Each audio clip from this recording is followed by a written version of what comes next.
ിക്കാം ശ്രീ ആഞ്ജനേയ ഹൃദയത്തിനുള്ളിൽ വാഴും ശ്രീ തൃപ്രയാറപ്പ തവ സുപ്രഭാതം.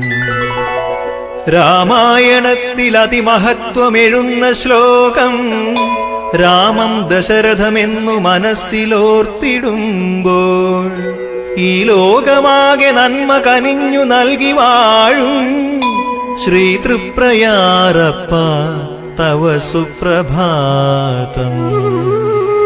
മണിമന്ദിരത്തിൽ അരികത്തു ജാനകി ദേവിയൊപ്പം പാദാന്തികത്തു ഭക്ത ഹനുമത് സ്വാമിയൊത്തും ഭൂവിൽ സദാധർമ്മ പരിപാലകനായി വാഴും ശ്രീ തൃപ്രയാറപ്പ തവ സുപ്രഭാതം.